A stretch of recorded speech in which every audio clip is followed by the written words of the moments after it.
I am now convinced that as many as 10 civilians, including up to 7 children, were tragically killed in that strike. Moreover, we now assess that it is unlikely that the vehicle and those who died were associated with ISIS-K or were a direct threat to U.S. forces. I offer my profound condolences to the family and friends of those who were killed. Okay, tough story.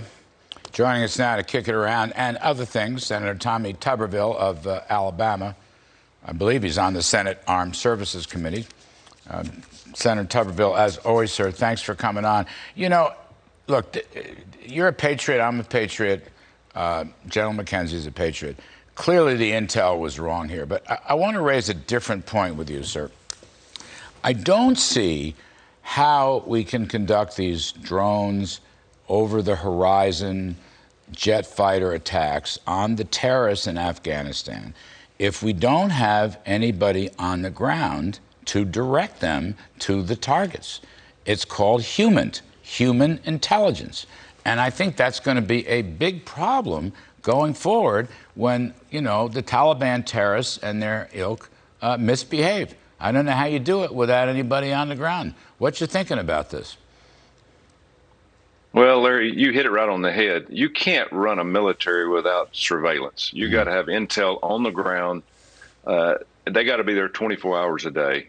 And it's just unfortunate. You know, this is another chapter in the book of how not to retreat from a terrorist country. And running a skeleton crew and then making a guess, and this was obviously a guess that there was a bomb in this car or this house, whatever they bombed. You know, you got to feel for the people, and you got to feel for General McKenzie having to get on and say that Joe Biden should have had to got on TV and said this himself and not left it to a general, because this was a political decision. This was not a military decision, whether they bombed this car or whether we came out of Afghanistan. You can't run a war on a skeleton crew, and you don't take your army out before you get everybody else out, or we wouldn't have got anybody killed. It would have come out a lot better if we'd have done it the right way. You know, you make a really good point. It's a political point, but it's true. And it goes to the military, our great military. Basically, Biden and his top aides, civilian aides, Blinken and Sullivan, they've let the military under the bus. That's what they've done. These were decisions made by the Oval Office and the Commander-in-Chief, the whole withdrawal catastrophe, including this wrinkle where 7 children were killed. It's an awful story. And so he's got McKenzie out there. You know, we're kind of moving to the 3rd level. That's how they're explaining this away. That's unacceptable. That's really unacceptable. You're right, sir. You're right. Well, if you look at this too, Larry, this has been a couple of weeks since it happened. It's been out there. The truth has been there. We're just now hearing this. It should have been out a lot earlier. Unfortunately, we didn't get that information. But again, it's just a sad tale. And again, we've still got Americans behind enemy lines. We've still got people there. We've got to go get out. And it's just unfortunate that Joe Biden's trying to flip the page to vaccine mandates and all other things other than the story at hand. Let me switch to that. Besides the vaccines, his speech yesterday, where he, you know, nobody, the rich don't pay their fair share, which is just utter nonsense. I reeled off a whole bunch of numbers. I mean, the wealthiest taxpayers, the top 1%, actually pay 40% of the taxes. They only make 20% of the income. They pay 40% of the taxes.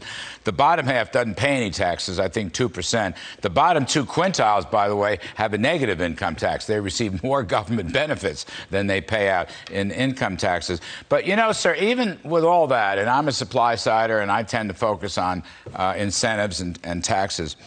But the thing that's troubling here is all this entitlement welfare spending with no work requirements or education requirements. This is like a plan to take people out of work, depend on the federal government. It's like a socialist lie, although we're seeing right through it. That's kind of what troubles me now as much or more than the tax hikes. Well, I think it bothers all of us, Larry, because you know this. Once you start down these entitlements, you can't ever take them back. It's almost impossible. And there's some things, there's some need things out there, but for $3.5 trillion as we speak, and really it's more than $3.5 trillion, it'll end up being $5 trillion. You put all this together, and we're throwing so much money out there. Nobody wants to go back to work. I mean, we're in Alabama right now. We're the 11th most labor short state in the country, and we're trying to get people to go back to work. We're having businesses go out of business, but there's no incentives from Joe Biden. It's all about giving instead of incentivizing people to go to work, make a plan, do the things you're supposed to do to help the country get going again. But all these handouts they're going to put us under. They're absolutely going to put us under. Inflation already is sky high. It's going to get worse. Just keep the tax and cut plan that you and President Trump put in. Just keep us on that same direction. And if we would do that, if Joe Biden would just listen instead of listening to all his buddies about giving everything away, turning it into a big government socialism state, then we'd be much, much better off. Yeah, Newt Gingrich calls it big government socialism versus free enterprise capitalism. I love that. But I think that, Senator Tuberville, no work requirements and no education requirements. It's as though the Biden team and the Biden plan wants to keep people down, wants to keep them down, not rise up, no opportunity, ever. Well, that's their plan. And I heard yesterday, I know you heard this too, Joe Biden, he tried to tell people he was a capitalist. Well, whatever he's doing right now is not capitalism. He needs to read the book 101 Capitalism. It's much more like socialism. And I've told everybody this, Larry, you put all this money into these bills. If you're going to do anything, we have got to kickstart our education again. We've got to get rid of this CRT. We've got to get back to teaching reading, writing, math. We got to get back in our schools and do the things to teach these kids to give them an opportunity. Our education right now is going down the drain. It's going down fast. And I know that they're trying to put a little bit of money in education, but everything else is about incentivizing people. Don't worry about education. Don't worry about work. We're going to take care of you. And it's not going to work.